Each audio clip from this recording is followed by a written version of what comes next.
Assalamualaikum warahmatullahi wabarakatuh. Halo teman-teman semuanya. Perkenalkan, nama saya Amelia Selvila dari Program Studi Pendidikan Bahasa dan Sastra Indonesia Angkatan 2024. Di video kali ini saya akan menyampaikan rangkuman seminar dari Diklisa 10. Lumat Diklisa 10. Diklisa, Dialog Pendidikan Literasi Bahasa dan Sastra, bekerja sama dengan LPPMP UNS, Lembaga Literasi Arfus Ratulisa, PS Magister PBI, FKIP UNS, PSSI UNM, dan Institut Teknologi dan Bisnis Ahmad Dahlan Jakarta mempersembahkan kegiatan seminar dengan topik penelitian dan pengembangan sastra folklor pada era digital, sambutan dan pembukaan oleh Muhammad Rohmadi Ratulisa. Narasumber yang pertama adalah Profesor Dr. Nugraheni Eko Wardani, Magister Humaniora dari Universitas 11 Maret. Narasumber kedua adalah Dr. Dwi Sulistiorini, Magister Humaniora dari Universitas Negeri Malang. Kemarin dilakukan pada tanggal 28 Februari 2026. Penelitian dan pengembangan sastra berbasis digital oleh Profesor Dr. Nugraheni Eko Wardani, Magister Humaniora. Penelitian dan pengembangan R&D dalam pembelajaran sastra. Nah, di video kali ini kita akan membahas tentang penelitian dan pengembangan atau Research and Development R&D, khususnya dalam konteks pembelajaran sastra. Nah, apa itu penelitian dan pengembangan? Secara sederhana, R&D adalah metode penelitian yang bertujuan untuk menghasilkan produk baru atau menyempurnakan produk yang sudah ada dan memastikan bahwa produk tersebut layak, efektif, dan dapat dipertanggungjawabkan secara ilmiah. Produk yang dimaksud tidak selalu berupa bentuk fisik.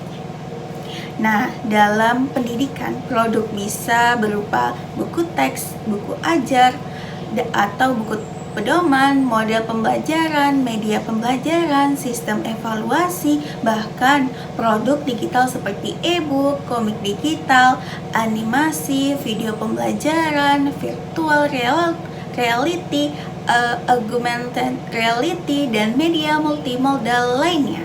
Artinya, R&D bukan hanya penelitian teoritis, tetapi penelitian yang menghasilkan solusi nyata. Nah, yang kedua, mengapa produk perlu dikembangkan? Tidak semua ide layak dikembangkan. Ada beberapa pertimbangan penting. Yang pertama, produk harus benar-benar dibutuhkan. Kedua, produk memiliki nilai ilmiah. Ketiga, peneliti memiliki kompetensi untuk mengembangkannya. Keempat, produk tersebut belum ada atau sudah ada tetapi belum optimal. Dengan kata lain, R&D berangkat dari analisis kebutuhan nyata, bukan sekedar inovasi tanpa dasar. Nah, model-model R&D, ada beberapa model pengembangan yang sering digunakan. Model pertama adalah Brooke and Gale. Model ini terdiri dari yang pertama memilih produk, kemudian kajian teori, menentukan spesifikasi, mengembangkan prototipe, kemudian uji kelayakan dan uji efektivitas melalui eksperimen diseminasi. Model ini sangat lengkap karena menguji efektivitas produk melalui kelas eksperimen dan kontrol. Model kedua adalah Dick and Gray yang terdiri dari analisis, desain, pengembangan, implementasi, evaluasi formatif dan sumatif. Model ini lebih fokus pada desain sistem pembelajaran. Model ketiga adalah Tianjara atau model 3D. Yang pertama, defend, design, deployment, disseminate. Model ini lebih praktis dan tidak selalu mewajibkan uji eksperimen. R&D dalam pembelajaran sastra. Nah, dalam pembelajaran sastra, produk dikembangkan bisa berbasis folklore seperti pantun, gurindam, dan syair, kemudian mite, legenda, dongeng, nyanyian rakyat, tarian, teater rakyat, dan upacara adat, kerajinan, pakaian adat, dan makanan tradisional. Folklore ini bisa dikemas menjadi media pembelajaran digital yang inovatif. Langkah R&D dalam pembelajaran sastra umumnya meliputi: yang pertama, analisis kebutuhan melalui observasi dan wawancara. Yang kedua, kajian teori dan penelitian terdahulu. Yang ketiga, menentukan spesifikasi produk. Yang keempat, mengembangkan prototipe. Yang kelima, uji kelayakan dan revisi. Yang keenam, uji efektivitas. Dan yang terakhir, diseminasi melalui produk atau forum ilmiah. Dimensi yang harus diperhatikan dalam R&D pembelajaran sastra ada 3 dimensi penting. Yang pertama, dimensi kognitif yang mencakup kemampuan berpikir tingkat rendah hingga tingkat tinggi atau lots and hots. Kedua, dimensi fisikomotorik, yaitu keterampilan praktis seperti membaca puisi dengan ekspresi atau memainkan drama rakyat. Yang ketiga, dimensi afektif, yaitu pembentukan sikap dan nilai seperti empati, toleransi, penghargaan terhadap budaya. Sastra memiliki peran penting dalam ranah afektif karena mampu menemukan nilai kemanusiaan, mengembangkan karakter, meningkatkan kesadaran multikultural, dan memperkaya pengalaman sosial. Materi selanjutnya adalah keterkaitan dengan pembangunan nasional R&D. Pembelajaran sastra juga harus selaras dengan prioritas nasional seperti penguatan sumber daya manusia, pengembangan teknologi dan digitalisasi, pemberdayaan masyarakat, pembangunan berkelanjutan. Artinya, pembelajaran sastra itu tidak hanya mengajarkan estetika bahasa, tetapi juga membentuk generasi yang kreatif, kritis, komunikatif, dan kolaboratif. Nah, materi selanjutnya adalah langkah-langkah penelitian dan pengembangan R&D. Nah, teman-teman, untuk penelitian dan pengembangan R&D itu kita harus yang pertama memilih produk yang akan dikembangkan. Jadi langkah pertamanya adalah kita harus menentukan produk berdasarkan analisis kebutuhan nyata di lapangan. Kemudian analisis produk yang sudah ada, ketersediaan waktu, ketersediaan SDM, kemudian pengumpulan data dilakukan melalui observasi, wawancara, analisis dokumen, fokus grup diskusi atau FGD, yang artinya keputusan pengembangan harus berbasis data, bukan asumsi. Nah, yang kedua, melakukan kajian teori. Setelah kebutuhan teridentifikasi, peneliti melakukan yang pertama, review teori yang relevan, analisis penelitian terdahulu, kemudian identifikasi celah penelitian, kemudian kajian teori penting untuk memastikan bahwa produk itu memiliki landasan ilmiah yang kuat, bukan sekedar inovasi tanpa dasar konseptual. Nah, yang ketiga, menentukan spesifikasi produk. Pada tahap ini, produk dirancang secara detail, meliputi yang pertama, tujuan pembelajaran, sasaran pengguna, kemudian struktur isi, strategi pembelajaran, media yang digunakan, indikator keberhasilan. Nah, spesifikasi ini menjadi blueprint atau cetak biru produk. Nah, yang keempat, mengembangkan prototipe. Prototipe ini adalah versi awal produk yang siap diuji coba. Prototipe disusun sedemikian rupa agar bisa digunakan dalam situasi nyata. Namun penting dipahami bahwa prototipe bersifat fleksibel dan dapat berubah setelah uji coba lapangan. Nah, disinilah kreativitas dan ketelitian peneliti itu sangat diuji. Nah, yang kelima, menguji kelayakan produk. Pada tahap ini dilakukan secara bertahap dan berulang melalui yang pertama draft produk, kemudian uji coba pertama, monitoring dan evaluasi, revisi pertama, uji coba kedua, revisi kedua, monitoring kelanjutan. Proses revisi dilakukan sampai produk dianggap layak. Pada tahap ini sangat penting melakukan FGD dengan pakar, peneliti, kolaborator, guru, siswa, atau mahasiswa. Tujuannya adalah memastikan produk valid dari segi isi, bahasa, tampilan, dan kegunaan. Nah, yang keenam, menguji keefektifan produk. Jika produk sudah layak, langkah berikutnya adalah menguji efektivitasnya melalui metode eksperimen. Biasanya melibatkan kelas eksperimen, kelas kontrol, kemudian dibandingkan hasil belajarnya untuk melihat apakah benar-benar meningkatkan kualitas pembelajaran sastra. Disinilah validitas ilmiah benar-benar diuji. Yang ketujuh, mendiskriminasikan produk. Pada tahap akhir adalah penyebaran luas hasil penelitian.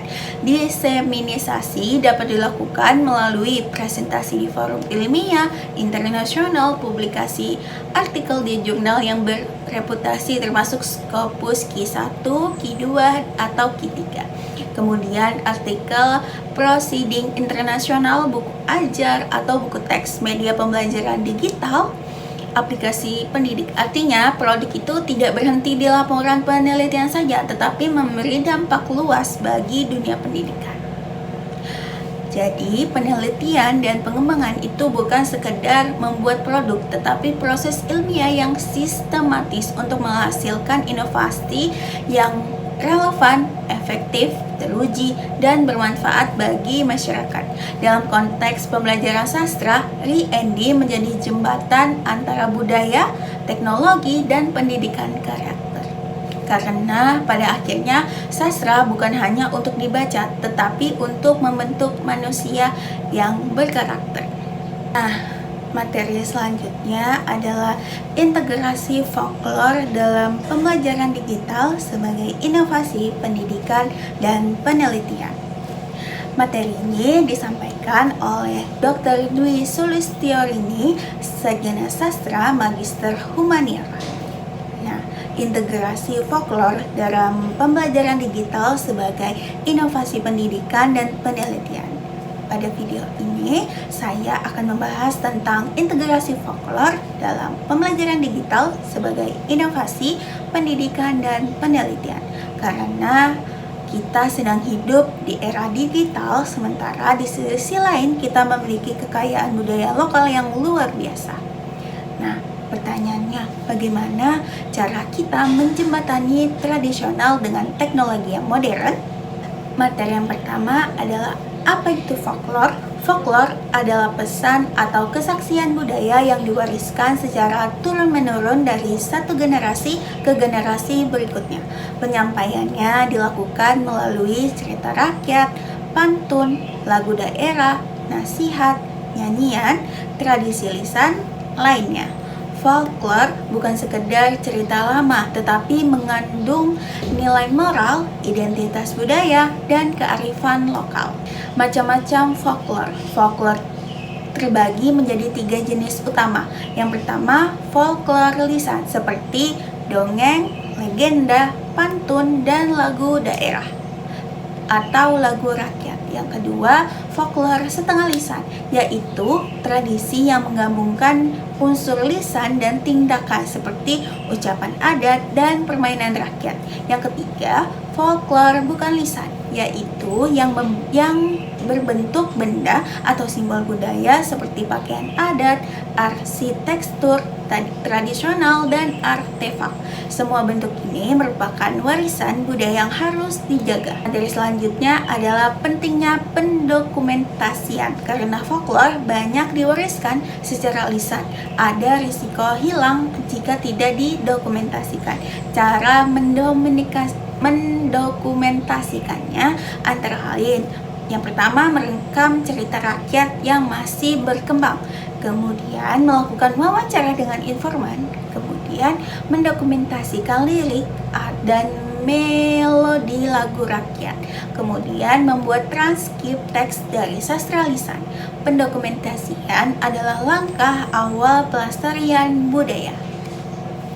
Nah, pertanyaannya, apakah perlu disebarluaskan? Jawabannya sangat perlu, karena folklore harus disebarluaskan agar dikenal oleh generasi muda. Caranya bisa melalui media digital atau platform online, buku atau media cetak, pameran dan pertunjukan budaya. Nah, atau bahkan kajian ilmiah dan publikasi. Pelestarian tidak cukup dengan menyimpan, tetapi harus dihidupkan kembali. Mengapa harus digital? Karena perkembangan teknologi telah mengubah gaya hidup generasi muda. Generasi saat ini itu sangat akrab dengan internet dan media sosial, lebih tertarik pada konten visual dan interaktif, terbiasa dengan aplikasi dan media digital. Jika folklore hanya disampaikan dalam bentuk teks panjang, minat baca mereka bisa rendah. Oleh karena itu, perlu inovasi untuk menjembatani tradisi lokal dengan teknologi modern. Implementasi teknologi digital dalam pembelajaran folklore itu bisa diintegrasikan melalui pembelajaran. Nah, pembelajaran itu melalui e-book interaktif, kemudian aplikasi pembelajaran, video animasi cerita rakyat, kuis reflektif digital, forum diskusi virtual, media dengan animasi dan ilustrasi menarik.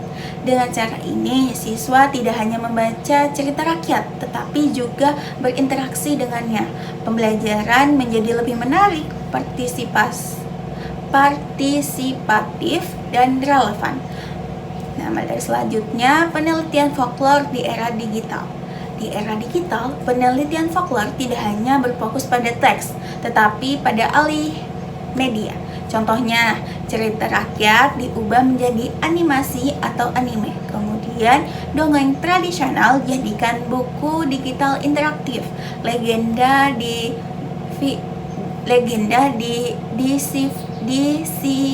divisualisasikan ulang menggunakan teknologi text to image. Kemudian narasi suara itu dibuat dengan text to speech, ditambah efek suara alam, digital, atau pengalaman yang lebih imersif. Misalnya, sebuah legenda dapat divisualisasikan dengan gaya ilustrasi batik digital atau wayang modern. Bahkan bisa dikembangkan menjadi storytelling interaktif berbasis aplikasi. Teknologi bukan hanya menggantikan budaya, tetapi memperluas cara penyampaiannya. Model visualisasi interaktif cerita rakyat. Model visualisasi interaktif itu terdiri dari beberapa komponen. Nah, yang pertama, sumber cerita rakyat asli, teknologi atau AI yang memproses teks menjadi gambar, audio, atau video interaktif seperti website atau aplikasi. Kemudian penggunaan aktif, yaitu pelajar yang bisa mengeksplorasi cerita, nilai budaya, dan simbol yang tetap dijaga. Artinya, teknologi itu berfungsi sebagai alat, tetapi nilai budaya tetap menjadi inti. Kemudian, integrasi folklore dalam pembelajaran digital adalah inovasi yang paling penting karena melestarikan budaya lokal, menarik minat generasi muda, memanfaatkan perkembangan teknologi, mengembangkan kreativitas, membuka peluang penelitian baru di bidang sastra. Folklore tidak boleh berhenti sebagai cerita masa lalu. Ia harus bertransformasi menjadi pengalaman belajar yang hidup, interaktif, dan relevan dengan zaman. Karena pada akhirnya pendidikan bukan hanya tentang pengetahuan, tetapi juga tentang identitas dan budaya bangsa. Baik, itu tadi adalah rangkuman kegiatan seminar dengan topik penelitian dan pengembangan sastra folklore pada era digital yang telah disampaikan oleh narasumber yang pertama adalah Profesor Dr. Nugraheni Eko Wardani, Magister Humaniora dari Universitas 11 Maret, dan narasumber yang kedua adalah Dr. Dwi Sulistiorini, Sarjana Sastra Magister Humaniora dari Universitas Negeri Malang. Baik teman-teman, itu saja hal yang saya sampaikan pada video kali ini. Saya pamit undur diri. Mohon maaf apabila ada kesalahan kata. Saya ucapkan terima kasih. Wassalamualaikum warahmatullahi wabarakatuh.